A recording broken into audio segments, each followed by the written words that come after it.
Assalamualaikum warahmatullahi wabarakatuh. Saya Burmalis Ilyas, dosen hubungan internasional Universitas Nasional Jakarta. Dalam kesempatan tutorial kedua kita ini yang berbicara mengenai diplomasi, kita masih membahas mengenai apa itu diplomasi, dari mana kata-kata diplomasi itu berasal, sejarahnya, sejarah bagaimana kata-kata diplomasi itu mulai dipakai oleh sarjana-sarjana hubungan internasional. Kemudian dalam tutorial ini kita bicara mengenai apa sih tujuan diplomasi itu, bisa berbentuk tujuan politik maupun non politik. Kemudian kita bahas juga mengenai isu-isu apa saja yang dibahas dalam diplomasi itu. Jadi secara umum kita masih membahas mengenai the nature of diplomacy. Apa sih sebenarnya diplomasi itu? Kemudian kita juga akan membahas kapan diplomasi itu bisa bekerja. Apakah di masa damai, apakah di masa perang, masa konflik, dan semacamnya. Dan ini tentu sangat menarik bagi para peminat studi hubungan internasional, para peminat studi diplomasi, mahasiswa hubungan internasional khususnya yang saat ini sedang mengambil mata kuliah diplomasi. Silakan menikmati, silakan saksikan tutorial kita yang kedua ini tentang diplomasi.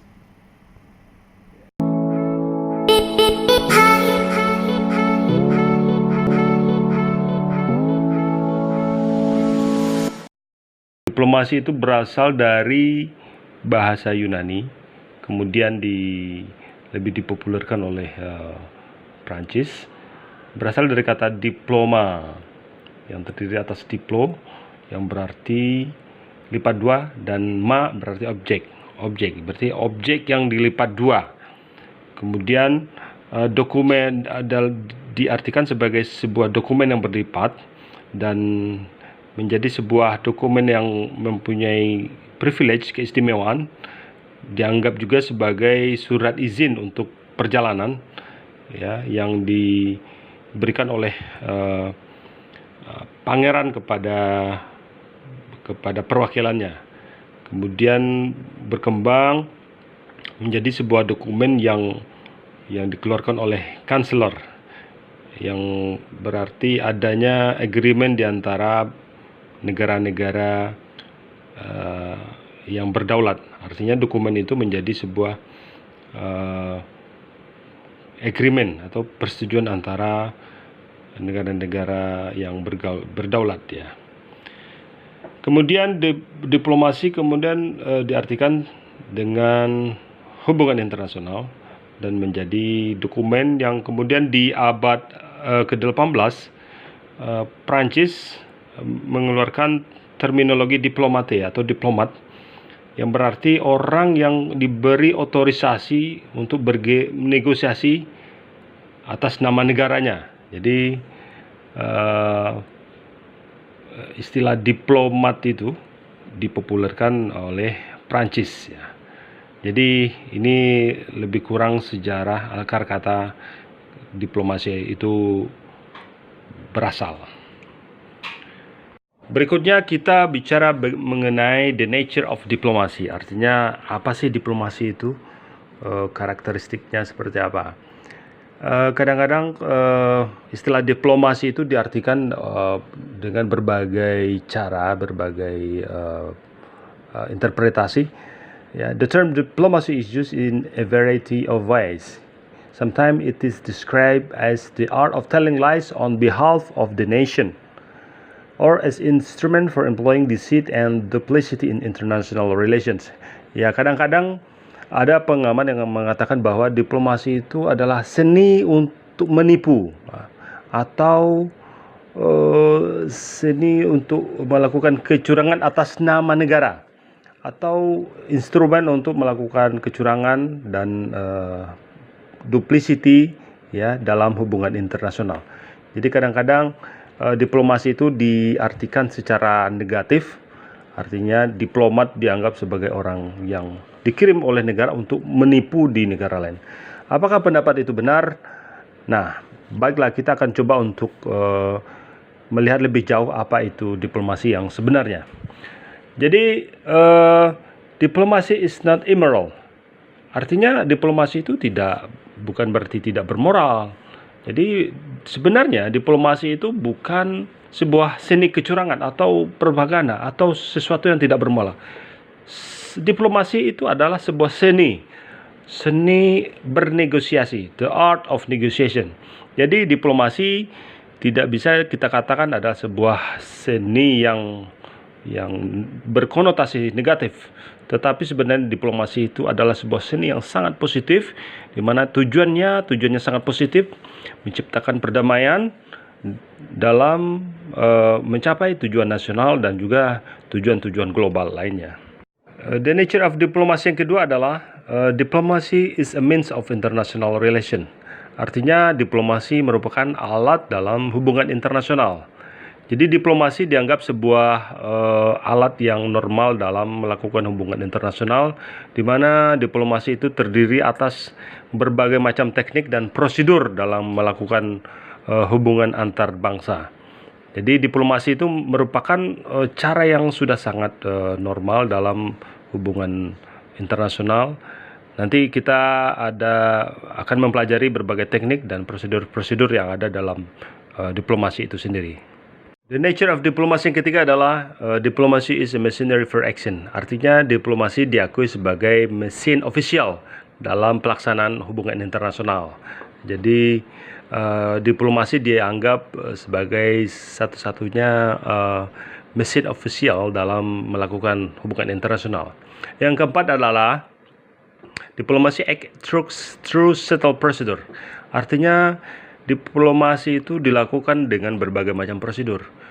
Ya, tentu saja diplomasi itu bisa berjalan dengan baik, tentu dengan berbagai rangkaian, dengan berbagai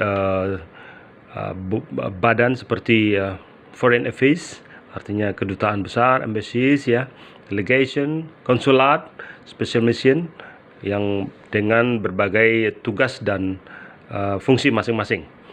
Yang kelima adalah the nature of diplomacy itu adalah bahwa diplomasi itu bisa berbentuk bilateral as well as multilateral. Dulunya diplomasi itu berbentuk bilateral, lebih pada hubungan dua negara. Namun dalam perjalanannya, dengan banyaknya muncul konferensi-konferensi internasional, organisasi internasional, organisasi regional seperti ASEAN, Eropa, dan European Union dan sebagainya, maka berbagai diplomasi itu tidak hanya bilateral tapi juga multilateral. The nature of diplomacy yang keenam adalah diplomacy handles of all types of matters. Artinya diplomasi itu membicarakan banyak hal, ya, membicarakan mengenai isu-isu damai, isu perang, isu-isu ekonomi, lingkungan hidup, terorisme, dan sebagainya. Jadi diplomasi membahas berbagai macam isu dalam praktek hubungan internasional. Yang ketujuh, breakdown of diplomacy always leads to crisis. Ya, artinya ketika diplomasi gagal, kemungkinan perang akan besar terjadi, atau setidaknya akan terjadi krisis ketika diplomasi itu gagal. Nah, ini betapa pentingnya diplomasi itu agar berhasil, karena kalau diplomasi itu gagal, kemungkinan perang akan terjadi yang akan membahayakan hubungan antar bangsa. Yang kedelapan adalah diplomasi operates both in times of peace as well as war. Menurut beberapa pengamat mengatakan bahwa diplomasi itu bekerja ketika masa damai. Itu yang dikatakan oleh Padelford and Lincoln. Diplomacy is the process of representation and negotiation by which states customarily deal with one another in time of peace. Menurutnya diplomasi bekerja ketika waktu damai. Namun dalam kenyataannya pendapat ini tidak selamanya benar, karena diplomasi itu juga bekerja ketika perang terjadi. Karena disitulah peran diplomasi yang sebenarnya. Ketika terjadi perang, diplomasi juga sangat diperlukan, bagaimana adanya perlucutan senjata, bagaimana adanya penurunan tensi ketegangan di antara kedua belah pihak. Jadi kemudian ada istilah yang kita dengar, ada peace diplomasi, begitu juga dengan war diplomasi. Jadi tidak selamanya pendapat itu benar bahwa diplomasi itu hanya berlaku ketika masa damai. Jadi bisa juga diplomasi berlaku pada masa perang. Yang kesembilan, diplomacy works in an environment characterized both by conflict and cooperation. Di sini dikatakan bahwa diplomasi itu bisa bekerja di waktu konflik maupun di waktu kerjasama. Jadi diplomasi itu bisa saja bisa terlaksana ketika ada kerjasama maupun ketika ada konflik, ya. Jadi tidak hanya ketika situasi damai saja, tapi juga ketika ada konflik, diplomasi juga bisa bekerja. Karena logikanya, ketika situasi damai, apa yang mau dinegosiasikan? Negosiasi itu ada ketika ada konflik yang harus dicari jalan keluarnya. Itu logikanya. Artinya diplomasi tidak hanya ada ketika ada kerjasama, tapi juga sangat diperlukan ketika terjadi konflik. Kita bisa lihat di berbagai konflik-konflik antar negara, banyak sekali para diplomat antar negara melakukan diplomasi, bargaining, mencari jalan keluar, mencari jalan tengah, bagaimana konflik itu bisa berakhir. Jadi kesimpulannya bahwa the existence of cooperation as well as conflict is essential for the working of diplomacy. Artinya diplomasi bisa berlaku ketika konflik maupun ketika ada kerjasama. Nomor 11 adalah diplomasi is backed by national power. Artinya diplomasi itu di backup oleh kekuatan nasional. Semakin kuat kekuatan nasional sebuah negara, maka bargaining position dari diplomasinya juga akan semakin kuat. Sebaliknya, semakin lemah sebuah negara, semakin miskin sebuah negara, maka diplomasinya juga secara otomatis juga akan lemah. Jadi sebuah diplomasi yang kuat artinya negara yang mempunyai kekuatan ekonomi dan militer yang kuat otomatis mempunyai kekuatan diplomasi yang jauh lebih kuat dibanding negara lemah. Contohnya bagaimana? Negara-negara besar menggunakan diplomasi mungkin dengan berbagai cara, persuasi maupun pengaruh, ya. Mungkin dengan kekuatan ekonominya, dengan bantuan ekonomi, investasi dan semacamnya. Jadi ada punishment and reward. Jadi ada diplomasi itu dalam bentuk reward, janji untuk bantuan ekonomi, investasi, atau ancaman, ya, ancaman perang, ya, ada ultimatum, ada warning, macam-macam. Jadi diplomasi itu bisa berbentuk hal-hal seperti itu, janji-janji investasi, bantuan ekonomi, kemudian ultimatum, ancaman perang dan semacamnya. Diplomasi dalam hal ini tidak berbentuk kekuatan senjata. Jadi sangat berbeda sekali dengan cara-cara militer, karena diplomasi ini lebih kepada persuasi maupun influence, ya. Jadi secara garis besar, diplomasi is the promotion of national interest by peaceful means. Artinya diplomasi adalah cara bagaimana memajukan kepentingan nasional dengan cara-cara damai. Nah, itulah bedanya diplomasi dengan perang. Diplomasi dilakukan dengan cara-cara yang damai. Nah, yang terakhir adalah test of success of diplomasi. Jadi bagaimana kita mengukur sebuah diplomasi itu sukses? Sebuah diplomasi dikatakan sukses jika kepentingan nasional sebuah negara itu bisa dicapainya. Jadi sukses atau tidak suksesnya sebuah diplomasi adalah ketika kepentingan nasional sebuah negara itu bisa diamankan. Ketika sebuah kepentingan nasional tidak aman, tidak tercapai, maka bisa dikatakan diplomasi itu gagal. Nah, di sini bisa kita lihat bahwa diplomasi itu merupakan ujung tombak dari sebuah negara dalam mencapai kepentingan nasionalnya ketika berhubungan dengan negara lain, ketika berhubungan dengan pihak lain. Jadi diplomasi is a means in conducting international relation. Berikutnya kita akan membahas mengenai tujuan dari diplomasi. Kita kategorikan ke dalam dua kategori, yaitu tujuan politik dan non-politik. Political objective dari diplomasi pada dasarnya adalah bagaimana mengamankan kepentingan nasional sebuah negara melalui kebijakan luar negerinya. Biasanya tujuan dari diplomasi secara politik adalah bagaimana menaikkan posisi tawarnya, bagaimana meningkatkan pengaruh sebuah negara terhadap negara lain. Semakin besar pengaruhnya, semakin besar dan kuat posisi tawar sebuah negara terhadap negara lain, maka dikatakan tujuan politik dari diplomasi sebuah negara sudah tercapai. Biasanya sebuah negara dengan tujuan politik diplomasinya berhasil ketika dia mampu memberikan janji-janji, persuasi-persuasi, rewards, ya, dan bentuk lainnya dari sebuah diplomasi. Nah, pada dasarnya tujuan diplomasi itu adalah bagaimana menjadikan sebuah negara semakin kuat daya tawarnya terhadap negara lain, baik pada level regional maupun internasional.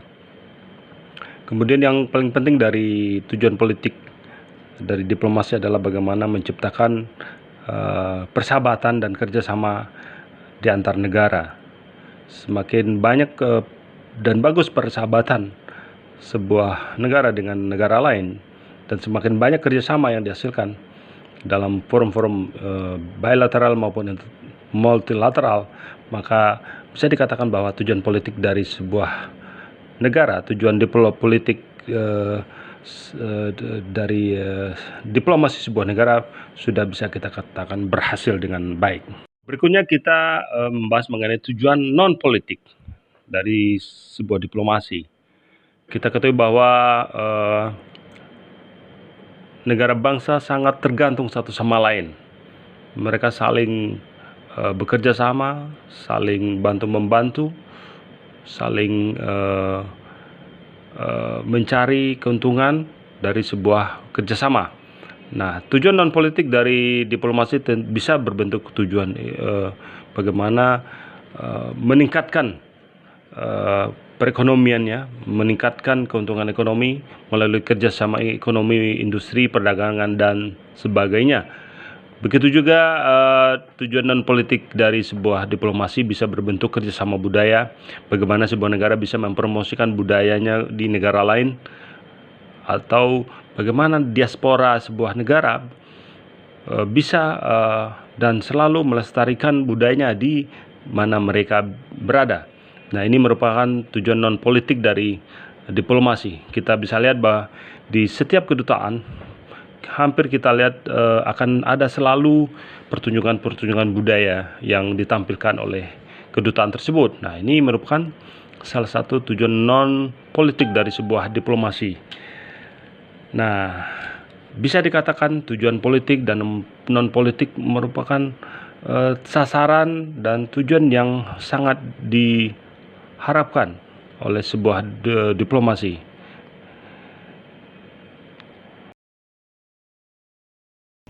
Baiklah, tadi kita sudah menyaksikan tutorial yang kedua, masih berbicara mengenai konsep diplomasi, asal kata diplomasi dari mana, kemudian perkembangannya, aktor-aktor diplomasi, dan berbagai macam istilah-istilah dalam diplomasi yang sudah kita tampilkan dalam tutorial yang kedua tadi. Bicara mengenai diplomasi sangat menarik. Kita akan membahas lebih menarik lagi berbagai isu diplomasi di tutorial yang berikutnya. Jadi jangan lupa untuk selalu menyaksikan channel Nurmalis Ilyas.